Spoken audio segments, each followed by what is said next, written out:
Shalom, selamat malam jemaat Kul yang dikasihi oleh Tuhan Yesus. Malam hari ini kita siap diberkati oleh firman Tuhan. Dan sebelumnya kita akan memuji dan menyembah nama Tuhan. Yuk sama-sama kita bangkit berdiri. Kita mau masuk dalam hadiratnya Tuhan dengan hati yang penuh dengan ucapan syukur.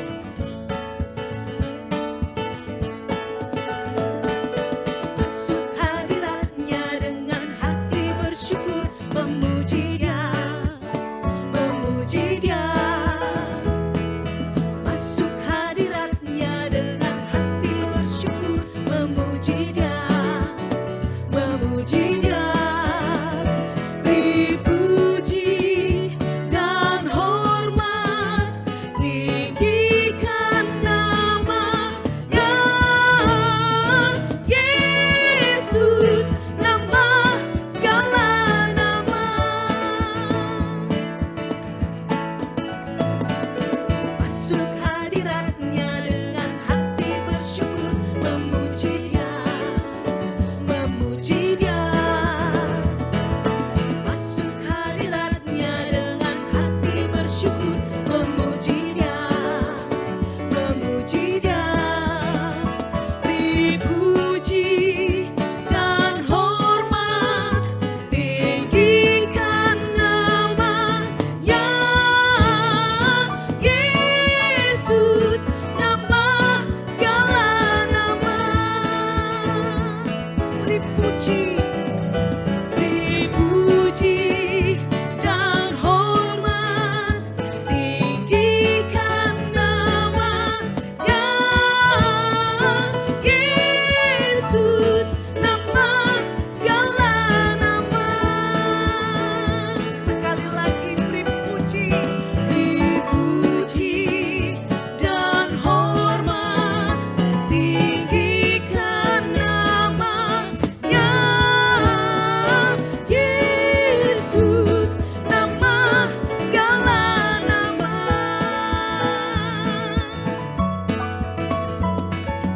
Yesus, nama segala nama. Siapa saudara? Yesus, nama segala nama. Haleluya. Yuk sama-sama kita katakan. Dia girankanku, oh Dia girankanku, ku bersuka sebab Dia girankanku, oh oh. Dia girankanku, oh Dia girankanku, ku bersuka sebab Dia girankanku. Dia girankanku, Dia girankanku, oh Dia girankanku, ku bersuka sebab Dia girankanku, oh oh. Dia girankanku, oh Dia girankanku, ku bersuka sebab Dia girankanku. Dia girankanku, oh Dia girankanku, ku bersuka sebab Dia girankanku, oh oh. Dia girankanku, oh Dia girankanku, ku bersuka sebab Dia girankanku. Sama-sama semua. Dia girankanku, oh Dia girankanku, ku bersuka sebab Dia girankanku, oh oh. Dia girankanku, oh Dia girankanku, ku bersuka sebab Dia girankanku, ku bersuka sebab Dia girankanku, ku bersuka sebab Dia girankanku. Haleluya.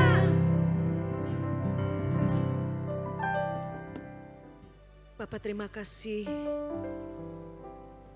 buat sukacita yang Kau berikan dalam hidup kami. Karena kami tahu Tuhan, apapun yang terjadi hari-hari ini dalam hidup kami tahu ada tangan Tuhan yang kuat yang terus memegang tangan kami. Kami tahu ada Tuhan yang terus menuntun langkah-langkah kaki kami. Dan kami tahu Tuhan kemana kami harus berlari. Biar setiap kami mau masuk dalam persembunyiannya Tuhan, mencari wajah Tuhan, sampai kami menemukan Engkau. Dan kami mau katakan kami kuat, sebab Engkau yang menopang setiap kami. Terima kasih Bapa. Terima kasih Tuhan Yesus.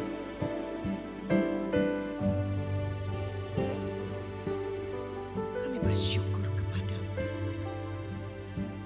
Kuasa-Mu nyata di dalam kelemahanku. Kekuatan-Mu menopang seluruh hidupku. Dari mana datang pertolonganku? Hanya Yesus pertolonganku.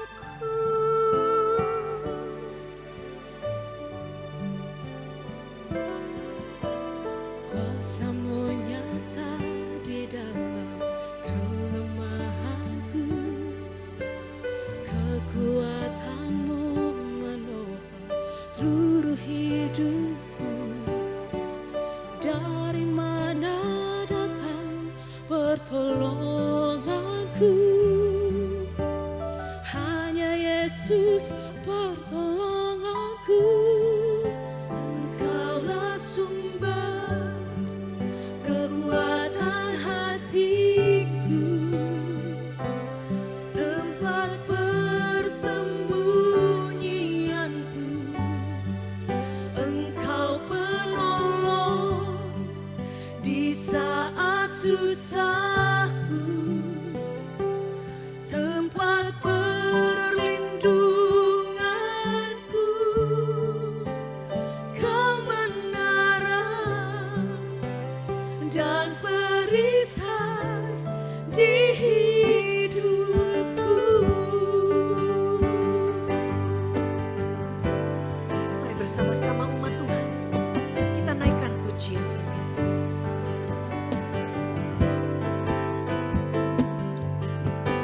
Kuasa-Mu nyata di dalam kelemahanku. Kekuatan-Mu menopang seluruh hidupku. Dari mana datang pertolonganku? Hanya Yesus pertolonganku. Engkaulah sumber kekuatan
Yesus satu-satunya tempat pengharapan kita.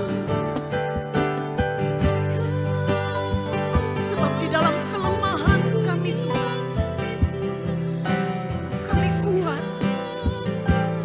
Karena ada Tuhan yang menopang kami. Sebab cukup kasih karunia-Mu buat kami Bapa. Cukup kasih-Mu buat kami.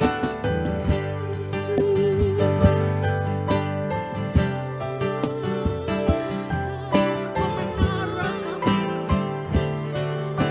Engkau kota benteng kami.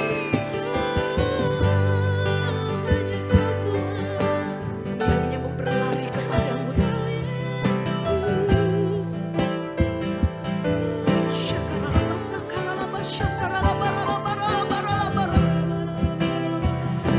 Bahwa kami masuk dalam tempat persembunyian-Mu Tuhan,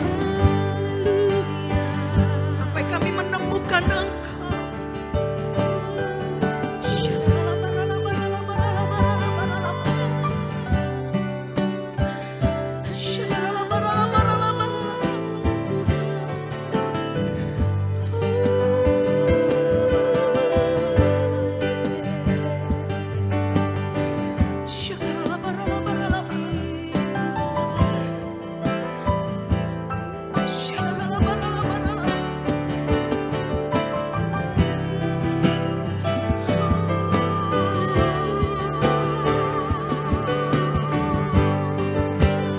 Mari bersama-sama angkat suaramu. Engkaulah sumber kekuatan hatiku, tempat persembunyianku. Engkau penolong di saat susahku, tempat perlindunganku. Kau menara dan perisai di hidupku.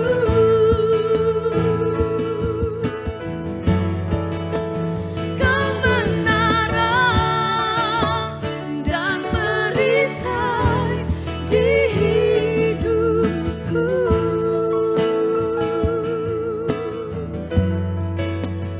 Kau menara dan perisai di hidupku.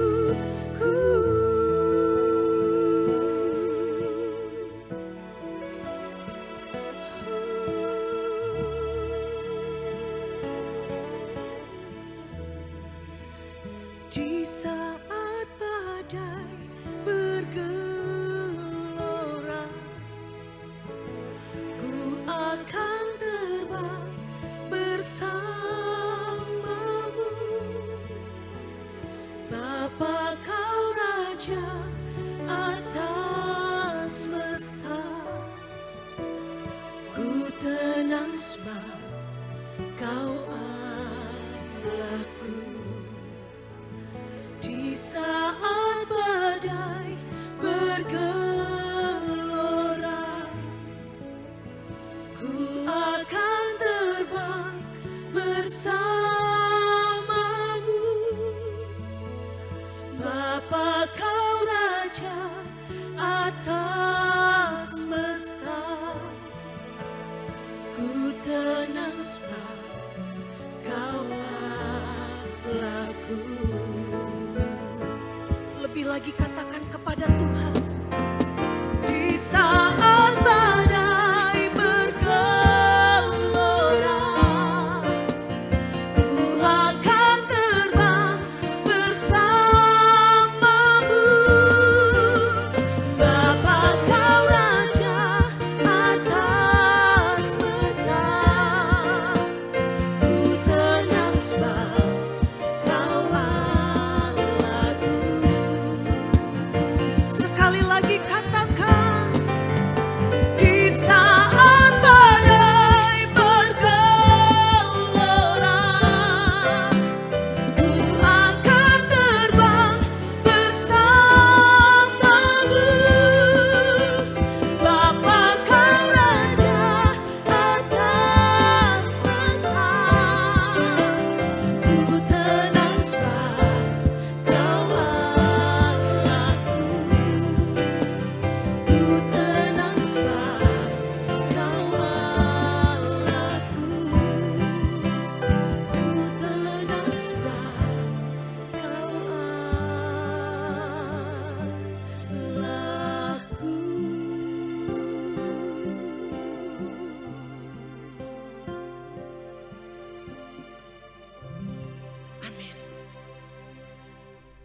Shalom Bapak Ibu Saudara kasih dalam Tuhan, Jemaat GBI Malahayati yang dikasihi Tuhan.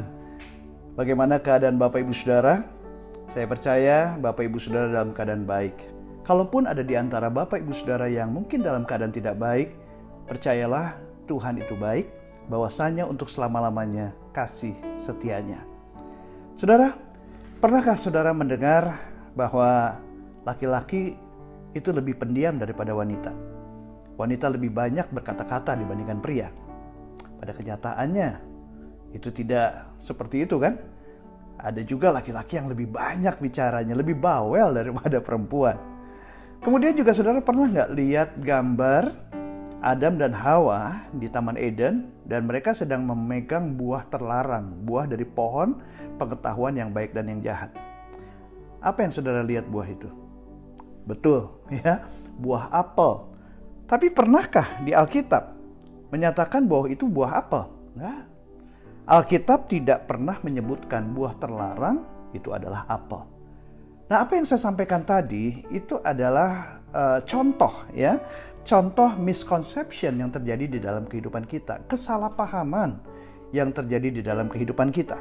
Kita akan belajar bersama-sama tentang misconception, ya. Tema kita adalah misconception, yang lebih fokus lagi tentang common misconception about intimacy with God, ya. Jadi bicara keintiman dengan Tuhan itu hal yang sangat penting kan? Apalagi hari-hari ini di mana masa pandemi belum berakhir, ya. Banyak hal-hal yang penuh dengan ketidakpastian. Kita butuh keintiman dengan Tuhan. Nah, di dalam keintiman dengan Tuhan ternyata ada banyak kesalahpahaman, ya. Padahal keintiman dengan Tuhan itu sangat penting. Keintiman dengan Tuhan itu membuat kita bisa mengenal Tuhan lebih dalam lagi. Keintiman dengan Tuhan juga bisa membuat kita makin serupa dengan Kristus. Dan keintiman dengan Tuhan membuat kita mengerti jalan-jalan yang Tuhan tunjukkan. Di masa di mana kegelapan sedang menutupi bumi, kekelaman sedang menutupi bangsa-bangsa, banyak orang yang bingung, banyak orang yang stres, kita butuh tuntunan Tuhan. Kita butuh damai sejahtera dari Tuhan. Di dalam keintiman dengan Tuhan, disitulah kita akan mendapatkan apa yang kita perlukan. So, mari kita berdoa. Kami bersyukur Tuhan, terima kasih untuk hari yang indah ini. Kami masih diberikan kesempatan untuk beribadah. Walaupun kami harus berjumpa masih secara online, tetapi kami percaya Tuhan itu maha hadir. Tuhan sanggup hadir dimanapun kami berada. Kami berdoa Tuhan, kerajaan-Mu datanglah, kehendak-Mu jadilah dimanapun kami berada, seperti di surga. Pengurapan-Mu mengajar kami. Dalam nama Tuhan Yesus Kristus kami berdoa dan mengucap syukur. Amin. Saudara, kalau saudara bertanya kepada sesama orang Kristen, ya, saudara bertanya, kamu mengasihi Tuhan gak? Saya yakin pada umumnya mereka akan berkata, saya mengasihi Tuhan. Lebih jauh lagi, kalau saudara bertanya, apakah kamu intim sama Tuhan? Saya juga masih yakin banyak yang berkata, saya intim dengan Tuhan. Apalagi kalau yang ditanya adalah hamba Tuhan, pendeta, pengerja di gereja, ya, pada umumnya akan berkata, saya intim dengan Tuhan. Yes, saya intim dengan Tuhan. Nah, tetapi kenyataannya banyak orang yang memang sebetulnya dia tulus percaya sama Tuhan, tapi kenyataannya mengalami misconception, mengalami kesalahpahaman, saudara. Dan sayangnya kesalahpahaman itu berpotensi besar mereka tidak bisa mengenal Tuhan dengan benar. Karena itu tadi, misconception. Nah, akibatnya karena kesalahpahaman ini, banyak orang Kristen yang kehilangan pengalaman yang luar biasa bersama dengan Tuhan. Karena mereka mengalami kesalahpahaman, ya. Karena beberapa kesalahpahaman inilah yang membuat kita bisa akhirnya gagal mengalami apa yang sebetulnya Tuhan sediakan bagi kita. Kita akan belajar beberapa hal, ya, yang merupakan misconception, ya. Saudara, kata-kata saja bukanlah bukti cinta. Saya mencatat bahwa cinta itu bisa dilihat loh. Cinta itu bisa dirasakan dan cinta itu bisa dibuktikan. Jadi tujuan Tuhan, ya, tujuan Tuhan menciptakan kita supaya kita intim dengan Tuhan. Dan tujuan kita mempelajari topik ini adalah agar supaya kita bisa memiliki pemahaman yang benar tentang keintiman dengan Tuhan. Ya, so mari yang siap belajar firman Tuhan, ya, yang mengikuti secara online ini, ayo berikan tepuk tangan virtualnya juga boleh, ya, berikan jempol virtualnya juga boleh, ya, dan siapkan catatan saudara untuk kita mempelajari beberapa hal berikut ini tentang misconception. Lukas pasal 10 ayat 27, firman Tuhan mengatakan, jawab orang itu, kasihilah Tuhan Allahmu dengan segenap hatimu, dan dengan segenap jiwamu, dan dengan segenap kekuatanmu, dan dengan segenap akal budimu, dan kasihilah sesamamu manusia seperti dirimu sendiri. Saudara, Tuhan telah mengasihi kita lebih dulu. Kasih karunia-Nya menyelamatkan kita. Kasih karunia-Nya itu membuat kita bisa membangun keintiman dengan Tuhan. Kita merasakan kasih-Nya Tuhan. Nah, ketika kita mengasihi Tuhan dengan segenap hati kita, dengan segenap jiwa kita, dengan segenap kekuatan kita, dengan segenap akal budi kita, dan itu yang menyenangkan hati Tuhan. Dan itu adalah kunci keintiman dengan Tuhan. Saudara, ada beberapa misconception yang terjadi di dalam keintiman dengan Tuhan. Yang pertama adalah misconception, yaitu keintiman hanya untuk orang-orang tertentu. Ini adalah kesalahpahaman yang pertama yang akan kita pelajari.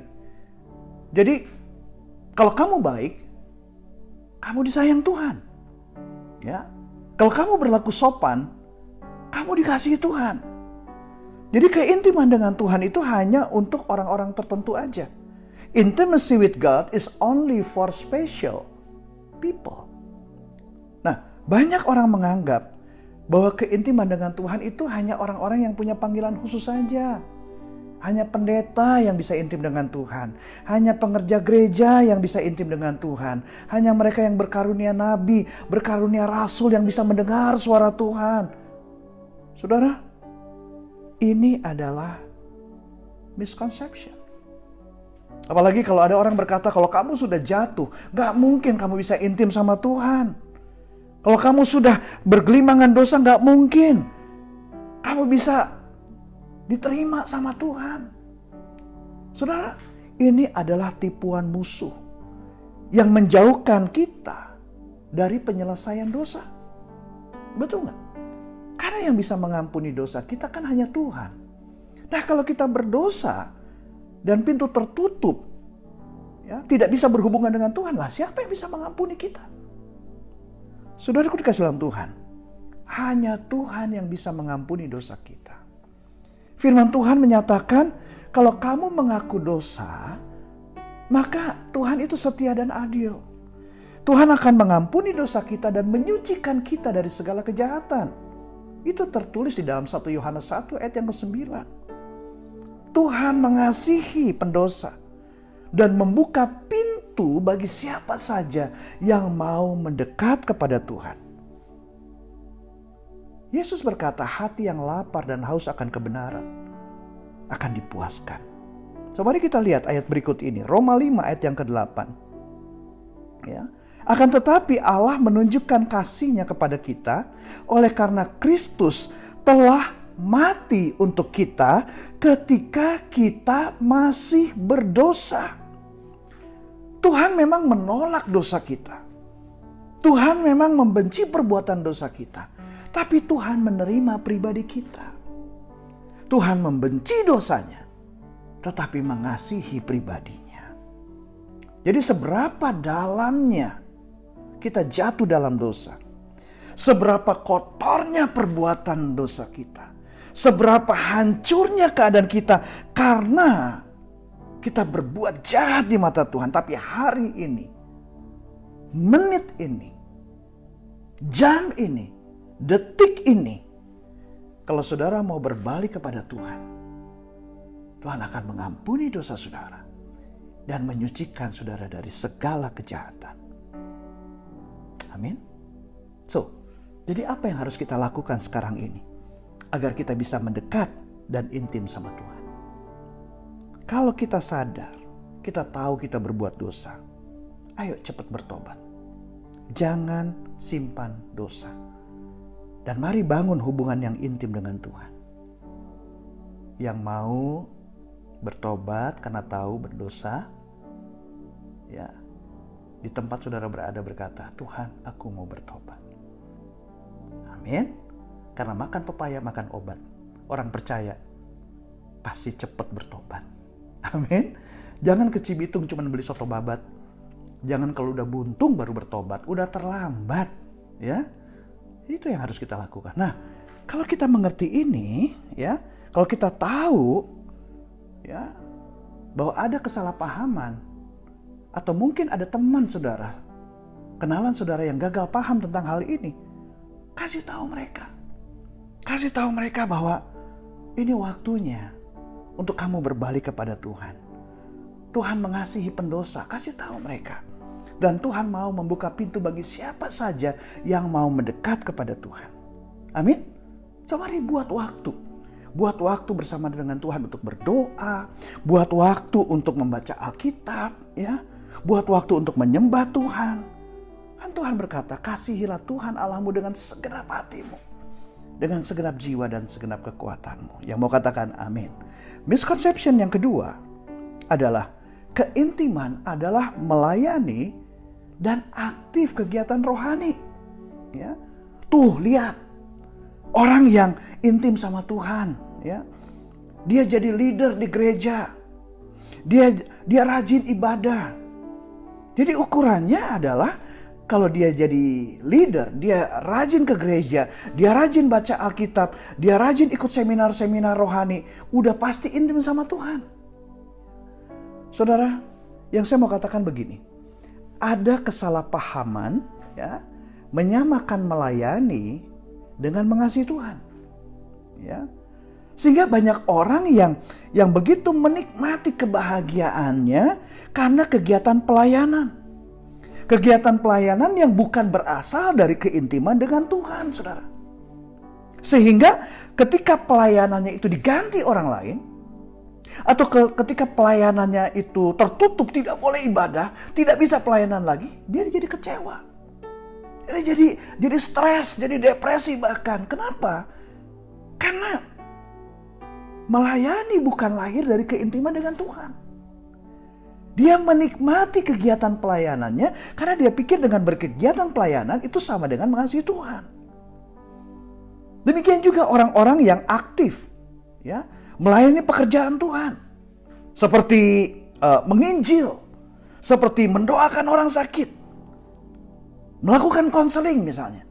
Tapi aktif juga berbuat dosa. Ya. Aktif juga menikmati perbuatan dosanya. Itu bukanlah pelayanan yang murni, yang dari keintiman dengan Tuhan. Itu sebuah kesalahpahaman. Ya.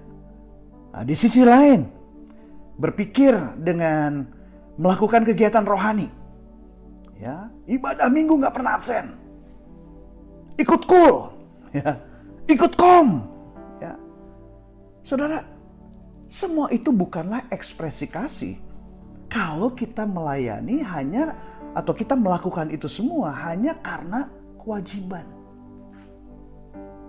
Takut nanti dicek sama pemimpinnya, dicek sama gembalanya, gak masuk rumah doa, gak ikut kul, ya, takut dimarahin, hanya karena kewajiban. Itu bukan ekspresi kasih. Nah, sebaliknya saudara, mengasihi Tuhan itu adalah kunci untuk membawa kita pada keintiman dengan Tuhan. Kan tadi Yesus katakan, kasihilah Tuhan Allahmu. Ya, jadi mengasihi Tuhan adalah kunci keintiman dengan Tuhan. Dan itu adalah hal yang akan membuat kita menjadi mentaati Dia.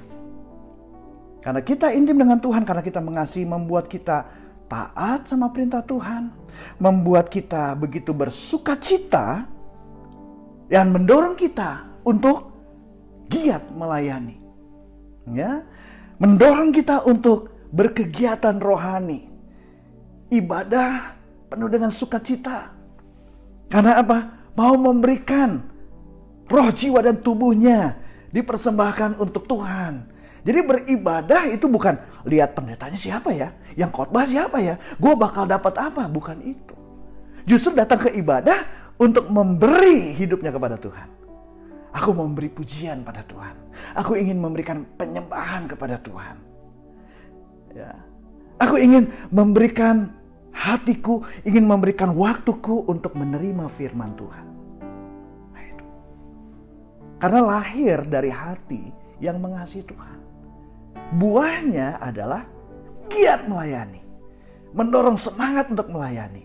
Ya, sekalipun ditutup pelayanannya, di demo mungkin gerejanya, nggak masalah. Tuhan punya cara, begitu banyak cara untuk kita bisa melayani. Tuhan begitu kreatif, saudara. Ya, mau ibadah online kek, mau ibadah onsite kek, tetap bersuka cita. Karena dia tahu hati dia melekat kepada Tuhan. Apapun kondisinya, apapun risikonya. Ya, Rasul Paulus menulis di dalam 1 Korintus 15 ayat 58. Karena itu saudara-saudaraku yang kekasih, berdirilah teguh, jangan goyah, dan giatlah selalu dalam pekerjaan Tuhan.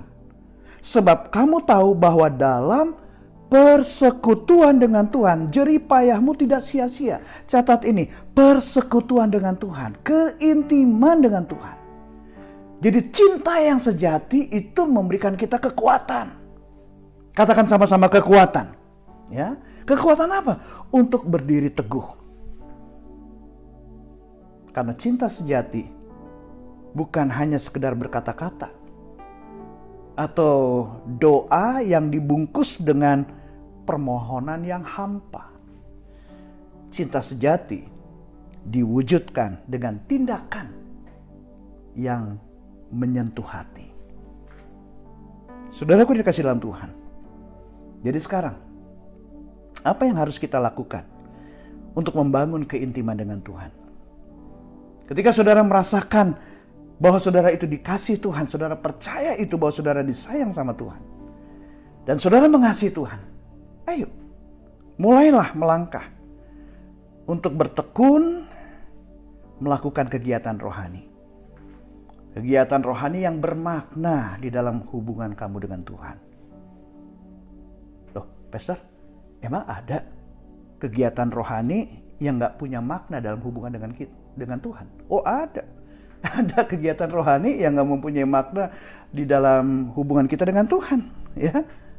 Ya, misalnya begini, seperti habis ibadah, ya, seperti habis ibadah atau mungkin ikut kul, ya. Tapi di kul kerjaannya ngegosipin orang. Di kul kerjaannya ngejulitin orang, ngomongin orang gitu kan. Itu kan hal yang cemar. Padahal Tuhan memanggil kita bukan untuk melakukan yang cemar, amin. Tapi melakukan apa yang kudus. Nah, Alkitab menulis begini, jikalau seorang menganggap dirinya beribadah, tetapi tidak mengekang lidahnya, dia menipu dirinya sendiri. Maka sia-sialah ibadahnya, dikatakan. Ya, jadi beribadahlah, ya, dengan melakukan hal yang bermakna dalam hubungan kamu dengan Tuhan, hubungan kita dengan Tuhan.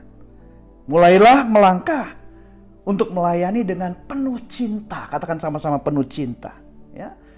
Penuh cinta terhadap siapa? Terhadap Tuhan dan terhadap sesama tentunya, ya. Kemudian kamu melayani, ya harus dari kelimpahan, ya. Kelimpahan akan kasihnya Tuhan, ya, bukan dari kekurangan. Kelimpahan dari sukacita, damai sejahtera dari Tuhan yang kita peroleh dari keintiman dengan Tuhan. Nah, ketika saudara dan saya melayani dan berkegiatan rohani, ya, perhatikan ayat ini. Kolose 3 ayat 23 dan 24. Apapun juga yang kamu perbuat, perbuatlah dengan segenap hatimu seperti untuk Tuhan dan bukan untuk manusia. Kamu tahu bahwa dari Tuhanlah kamu akan menerima bagian yang ditentukan bagimu sebagai upah. Kristus adalah Tuhan dan kamu hambanya. Kolose 3 ayat 23-24. Ya. Yang setuju dengan firman Tuhan ini, boleh sekali lagi, ya, berikan jempol virtualnya dong, ya. Puji Tuhan. Nah, saudaraku dikasih dalam Tuhan, misconception yang ketiga, ya, misconception yang ketiga. Keintiman diukur seberapa banyak uang yang kita berikan. Ini adalah kesalahpahaman. Semakin banyak kamu memberi, semakin kamu disayang Tuhan sama Tuhan. Nah, ini adalah sebuah kesalahan, saudara. Ya, tentu ini adalah sebuah misconception karena Tuhan itu nggak bisa dibeli, saudara. Ya, yang penting bagi Tuhan adalah sikap hati kita terhadap Tuhan, bukan materinya. Tetapi karena kita memang kita berada, kita hidup di dunia yang semua diukur lewat materi. Semua diukur dengan hal yang sifatnya fisikal. Kalau kamu cantik, kalau kamu ganteng, kamu akan jadi perhatian. Tapi kalau kamu dipandang jelek, kamu akan dicuekin. Nah, itu kan hal yang sifatnya fisik. Ya. Orang kaya diperlakukan secara khusus. Ya. Yang miskin diabaikan. Itu kan yang dilihat materinya. Ya. Kalau kamu punya kekuasaan, kamu akan diberikan kesempatan untuk bicara. Ya. Kamu akan didengar perkataannya karena kamu punya kekuasaan. Ya. Tapi kalau nggak punya jabatan, nggak akan diberikan kesempatan, nggak didengar omongannya. Nah, inilah yang terjadi di dalam kehidupan dunia ini.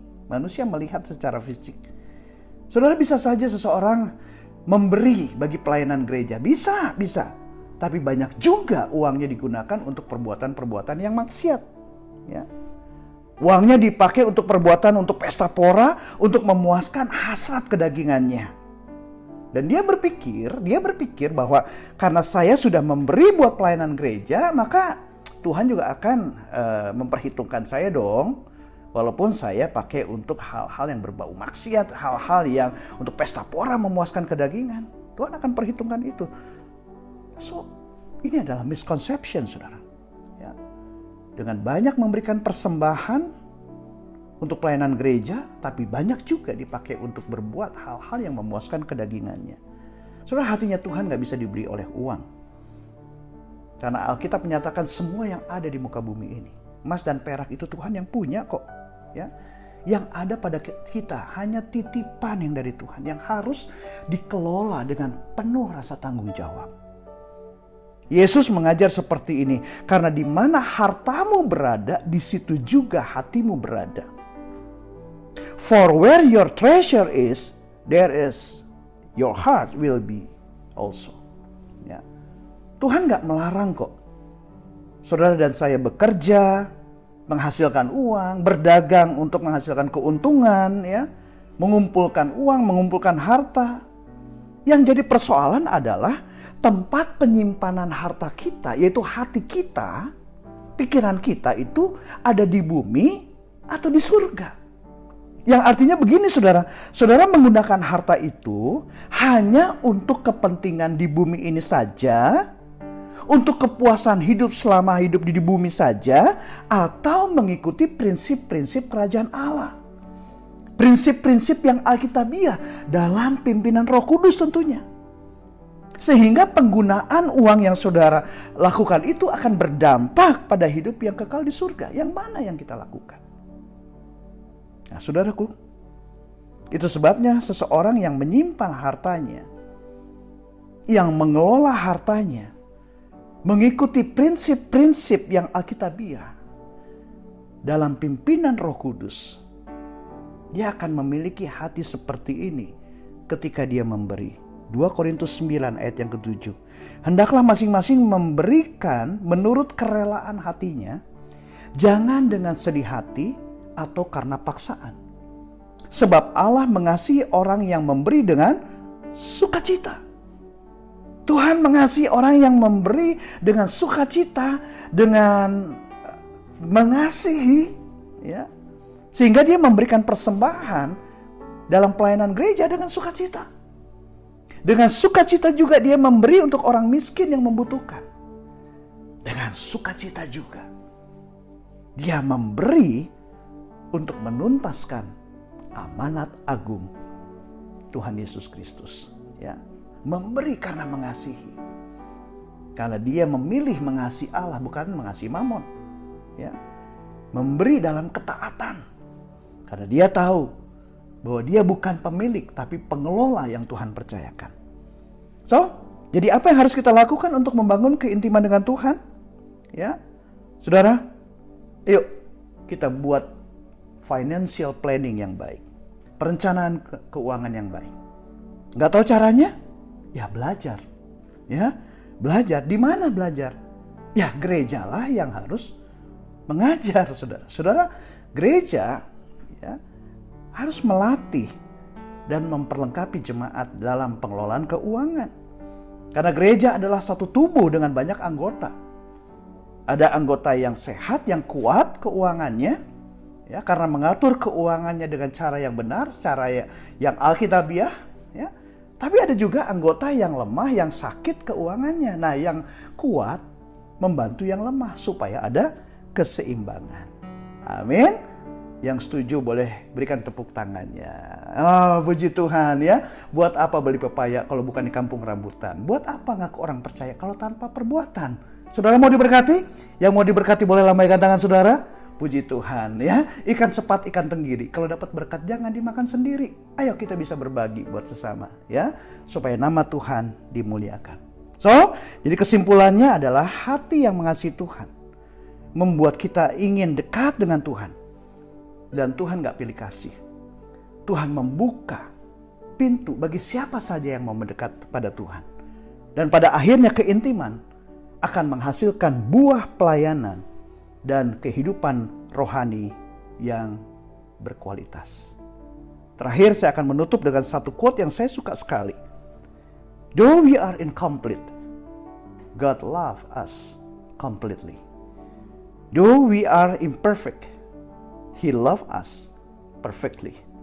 Though we may feel lost and without compass, God loves and compasses us completely. Meskipun kita tidak lengkap, Tuhan mengasihi kita sepenuhnya. Meskipun kita tidak sempurna, Dia mengasihi kita dengan sempurna. Meskipun kita mungkin merasa tersesat dan tanpa kompas, tapi kasih Tuhan melingkupi kita, menjaring kita sepenuhnya, sehingga kita bisa mendekat kepada Dia. Amin. Mari kita berdoa. Kami bersyukur Tuhan, terima kasih. Untuk hari yang indah ini kami belajar tentang beberapa hal kesalahpahaman yang terjadi di dalam kehidupan gereja-Mu Tuhan. Sehingga tidak bisa membangun keintiman seperti yang Tuhan inginkan. Tapi hari ini kami belajar bahwa Tuhan mengasihi semua orang. Yang mau mendekat dengan Dia, Tuhan membuka pintu itu. Supaya setiap kami bisa membangun keintiman dengan Tuhan. Dan keintiman dengan Tuhan itulah yang membuat kami bisa begitu bersemangat dan bergairah melayani dan melakukan segala aktivitas rohani yang membangun kami semakin serupa dengan Kristus. Aku berdoa saat ini Tuhan untuk setiap jemaat-Mu yang hari ini membutuhkan pemulihan hubungan keintiman dengan Tuhan. Dimanapun mereka berada. Tuhan jamah kehidupan. Tuhan pulihkan ya Tuhan. Supaya setiap kami di hari-hari ini semakin dekat dengan Tuhan. Semakin dipenuhi dengan kemuliaan Tuhan. Dan pada akhirnya kami semakin serupa dengan Tuhan. Terima kasih Tuhan, berkati GBI Malahayati, berkati kami semua. Di dalam nama-Mu Tuhan Yesus Kristus kami berdoa dan mengucap syukur. Amin. Tuhan Yesus memberkati. Bapak Ibu yang dikasihi oleh Tuhan Yesus, sebentar kita akan memberikan persembahan. Persembahan bisa diberikan dengan 3 macam cara. Yang pertama, Bapak Ibu Saudara bisa memberikan persembahan melalui transfer rekening pada nomor-nomor yang ada pada layar Bapak Ibu sekalian. Adapun cara kedua, Bapak Ibu bisa melakukan scan dengan handphone Bapak Ibu pada QRIS yang juga ada pada layar Bapak Ibu sekalian. Dan yang ketiga, Bapak Ibu bisa memasukkan persembahan Bapak Ibu ke dalam amplop Dan waktu Bapak Ibu lewat di Gereja Betel Indonesia Malahayati, sempatkan mampir sebentar, datang ke ruang pembicara, di sana sudah disediakan kotak persembahan. Bapak Ibu Saudara bisa memasukkan persembahan Bapak Ibu ke dalam kotak tersebut. Nah, Bapak Ibu sekalian, mari kita akan akhiri ibadah kita. Kita undang Bapak Ibu untuk bangkit berdiri. Saya akan berdoa untuk kita sekalian dan saya akan tutup dengan doa berkat. Mari kita berdoa. Bapa, hamba sudah selesai menyampaikan isi hati Bapa sebagai bahan sharing anggota-anggota KUL di GBI Rayon 17. Hari-hari ini dalam kondisi pandemi COVID-19, seringkali kami menjadi lebih sensitif, lebih peka karena tekanan-tekanan dan kondisi yang ada. Dan seringkali secara tidak sengaja kami menyinggung orang lain dan orang lain menyinggung kami.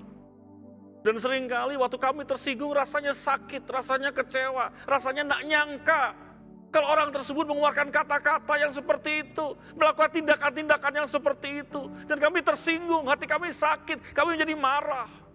Tapi hari ini, malam ini, saat ini kami tahu bahwa kemarahan yang tidak terkendali karena kami tersinggung hanya berakhir dengan kehancuran. Tapi kami tahu waktu kami tersinggung, waktu hati kami terluka, waktu hati kami tersakiti, kami hanya boleh datang sama Tuhan, nangis sama Tuhan, bawa hati kami sama Tuhan. Dan waktu kami mengalami betapa dalam, betapa panjang, betapa lebar, betapa tinggi kasih Tuhan di dalam hidup kami, maka hati kami boleh dipulihkan. Dan waktu hati kami dipulihkan, kami percaya rancangan Tuhan yang luar biasa itu akan digenapi dalam hidup kami. Terima kasih Tuhan. Biarlah bahan sharing ini boleh menjadi renungan kami semua. Terima kasih Bapa. Dan jika sebentar kami akan mengakhiri ibadah KUL kami siap menerima berkat dari Tuhan. Mari angkat tanganmu, arahkan hatimu, dan dengan iman terimalah berkat Tuhan. Kiranya berkat sukacita dan damai sejahtera yang berlimpah-limpah dari Allah Bapa, cinta kasih dan perlindungan yang sempurna dari Tuhan Yesus Kristus, hikmat dan penghiburan dari Roh Kudus, kiranya menyertai setiap kami mulai saat ini sampai Maranatha, bahkan kekal sampai selama-lamanya. Mari dengan penuh iman percaya, sama-sama kita katakan amin.